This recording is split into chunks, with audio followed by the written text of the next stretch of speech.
You're not broke because you keep spending money on lattes and avocado toast. At least I hope not. As a consumer, you help to drive the market through spending. However, that incentivizes corporations to keep you spending and not saving. Society doesn't care about you. Society wants you to stay poor and keep spending. Multiple generations before you have all led the same life. It's only those who break that chain that experience life in a new way. For so long, the normal thing to do is go to school, get a 9 to 5 job, and work until you can retire. The plan works just fine, but for the past 20 years, prices have gone up, and even for those making $100,000 a year, it's hard to make a living. If you feel the pressure, you're not alone. It sucks to see all the hard work you put in get wasted on high-priced groceries, college education, and overpriced houses. The question here is, what's causing all this? Is it corporate greed? Probably. Is it a failure of governments? I'd say so. A lot of problems we have are baked into our society. In America, we have a ton of liberties we honestly take for granted. Our voice is supposed to be heard here, but that only happens in a ballot box. The politicians who run our government are supposed to be on our side, yet sometimes we see them spending money on crap, taxing us more, and leaving us with less money in our wallets. Yet somehow, they managed to turn a $150,000 paycheck into millions within a few years. And yet here we are trying to figure out how to stretch our $60,000 paycheck to pay for college debt, overpriced rent, inflated car prices, and ever-increasing food costs. In 1990, home costs were around $120,000 on average, and the average household income was around $31,000. Back then, the home price to income ratio was at 4, meaning 4 years of income could pay cash for a house. Currently in 2026, it would take you 5 to 6 years or more to pay cash for a house with your income. The numbers aren't numbering here. Wages haven't caught up and probably won't.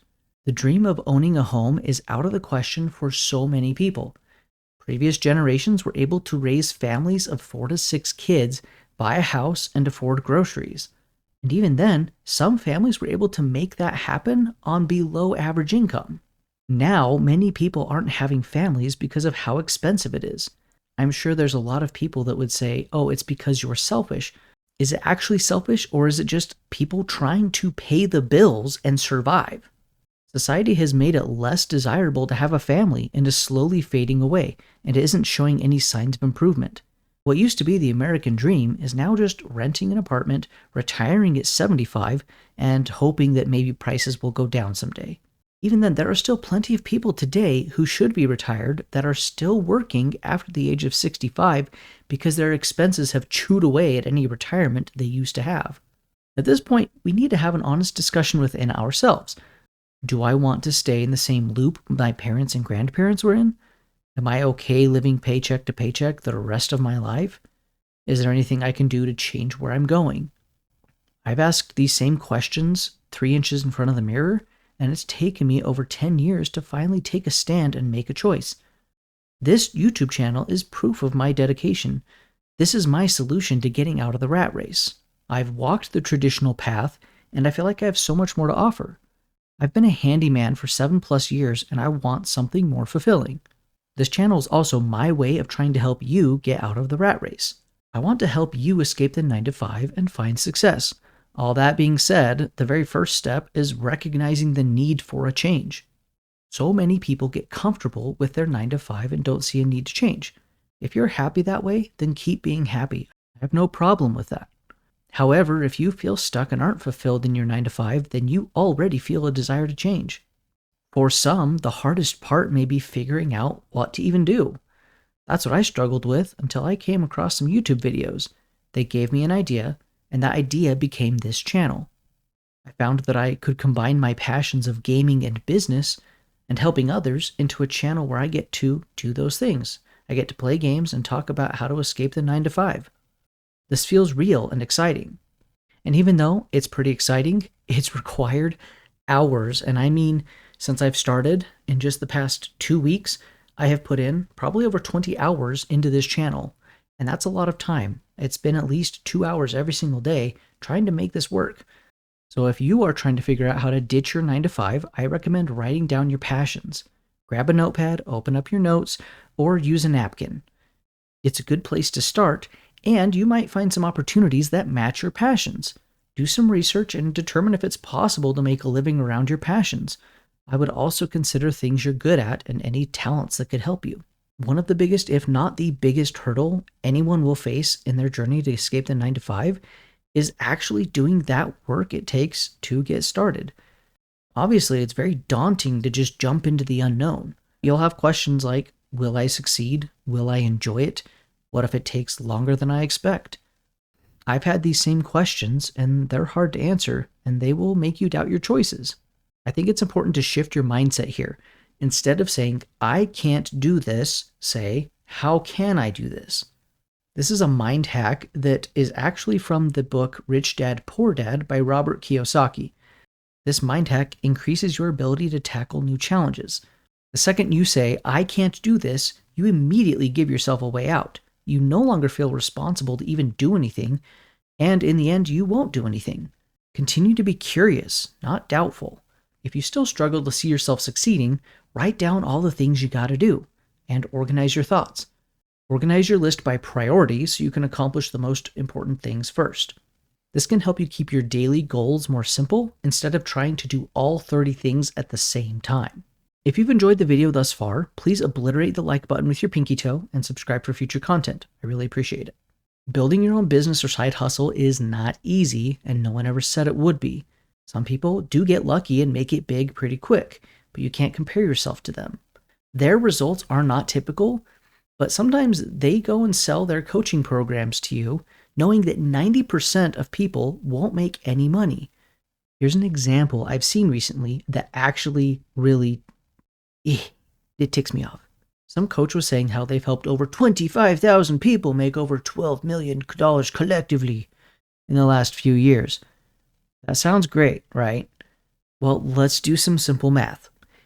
Take your calculator out. I'm going back to school here, peeps. $12 million divided by 25,000. This is like the most crazy number. It's $480. Okay, well, we got to divide that by a few years. Let's say 4. Our final number is literally $120 per person per year, assuming everybody even made money. Well, remember, not everybody makes money. So if only 1% made any good amount of money, that means 99% of people, like 24,000, some insert number here, literally paid hundreds, if not thousands of dollars on coaching that did not get them anywhere. I don't actually have those numbers, but it's pretty typical for only a small portion to make it big. This is why so many people are sick of the gurus who sell coaching programs. You could watch free videos on YouTube instead and get all the information you need.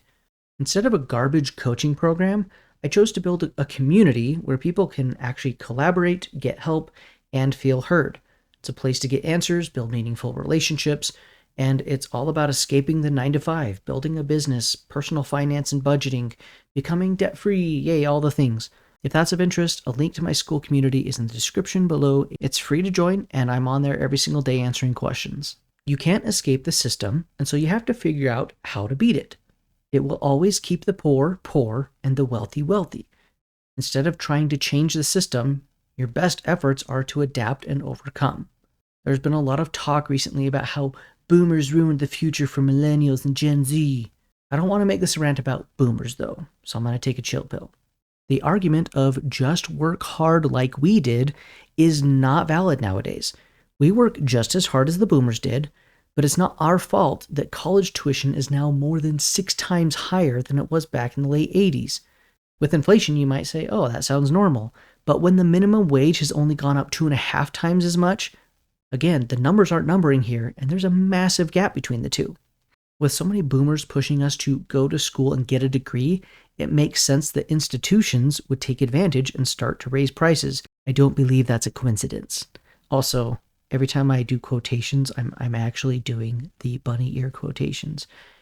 Even though none of you can see it, you're welcome. Call me crazy or a conspiracy theorist, but I think that companies and institutions, and even governments in some scenarios, have been testing the waters. Again, I'm doing the bunny ear quotes. Over the last 20 years, prices have steadily increased, with recent spikes especially happening during the pandemic of 2020, one of our favorite years ever. Prices haven't come back down at all. It makes me wonder how many companies have been slowly increasing costs, not to account for inflation, but because they want to make more money. They are for-profit organizations after all, so it makes sense. But I think 2020 was the most obvious example in the world.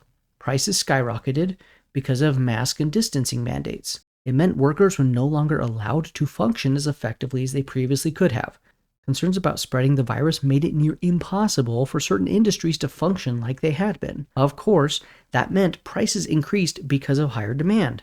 After things settled and the virus was no longer a big scare, prices did not come down. They kept climbing as if nothing had happened. Companies returned to normal workflow and wages hadn't seen any increases. This meant that companies were literally pocketing all of the additional profit made from pandemic prices. It does go deeper than that, though. All the infrastructure companies, especially big oil companies, haven't dropped prices, which has kept prices as high as they currently are. The fuel derived from oil is a significant driver of cost because we rely heavily on trucks for deliveries of food and supplies. These costs won't ever go down until the price of oil drops. Even if oil prices are lowered, there's no guarantee that companies will bring their prices back down. They've got us right where they freaking want us. We rely on the system, and the system is smacking us across the face and telling us to get over it.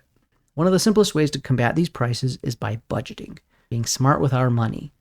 Often we can find a cheaper alternative to a product, and sometimes we have to shop around to find it. Buying generic is not fancy, but it can decrease grocery costs by 3 to 10% every single trip. Now, I'm not saying you have to buy ramen and hot dogs to keep costs low. I know some of you can only afford cheap food like that, and my heart goes out to you. Back in 2023, there was a time when I was between jobs, depressed, and had my power shut off because I couldn't pay the bill. I was behind on rent a couple of months, and I felt hopeless. I was struggling to find work, and by God's grace, I found something. I was able to crawl out of the hole I was in and finally afford things again. That experience humbled me, and that's why I want to help others with money-saving tips and frugal living advice. One of the best ways I've found I can reduce my monthly food costs is by keeping each meal below $3. If it costs me $10 and I get 6 servings, I know I'm roughly spending just under $2 per meal. That's decent, but it could be lower. Things like rice, soup, veggies, and even prepackaged foods can be really cheap. I'm not here to talk about how processed foods are unhealthy. We know they are. The point here is to try and reduce our meal cost to around $1 or lower. If you kept meals that cheap, you would only spend around $90 a month on food, not including snacks and other wants. The second you add another dollar to each meal cost, that jumps up to $180 and $270 per month. Buy generic, keep food costs low, and minimize your other spending habits. Sometimes you may need to sacrifice buying the next book in your series or not going out with your friends. Netflix may have to wait a few months. It's a sucky reality, but giving up fun things now can help us enjoy them more in the future. Hard work in budgeting and saving money helps us appreciate those things that we take for granted. The whole reason we do all this is so we can enjoy retirement. My goal is to retire by age 40, and I know that sounds crazy, but in today's world, it is so much easier to get ahead. I'm almost 34, so I am hyper-focused on building my career online. Social media, online business, YouTube, and AI have all contributed to a significant increase in the number of millionaires. It's possible now to make significant money online without ever having to leave your home and even put on pants. These opportunities have completely changed the landscape, but they only work for those who put the effort in. If you want to build muscle, you need to put in hours each week and wait months before you notice any changes. The more you work out each week, the faster the process will go. The same applies to making money online. In a previous video, I mentioned how the only way to fail is by giving up. These things take time, but if you quit going to the gym after 1 month, you won't gain any more muscle. Likewise, if you stop working on your business or stop posting your content, whatever it may be, you are guaranteeing your own failure. My community is focused on helping you build something meaningful that can make it possible to escape the 9 to 5 grind. It's meant to be a resource pool where you can go to find answers to questions and talk to others who can help. I built it because I know that my younger self would have absolutely loved it. The more ideas we can put together, the better the outcome will be. I don't have all the answers to your questions, but as a community, we can all share valuable things that can get you from point A to point B way faster. Again, there's a link in the description if you feel so inclined. Society has no interest in helping you to make good money. It is set up to ensure that you are a sheep and will always be a sheep. Only by grabbing the reins can you steer your life out of the rat race and into something so much more exhilarating. My channel thus far has hardly moved at all, but I won't stop, and neither should you. Our limitations are determined by ourselves, not society. Veer from the traditional path and get your feet wet. With time, you will start to see the fruits of your labors, but first you have to plant the trees. Then it's a matter of keeping them watered, covered in good sun, and fed with nutrients. I don't know why, but there was a lot of analogies and stuff in this last part, and it's whatever. You're welcome. If you enjoyed my rant, then please show the like button some love and subscribe for more content. Thanks for watching. Peace.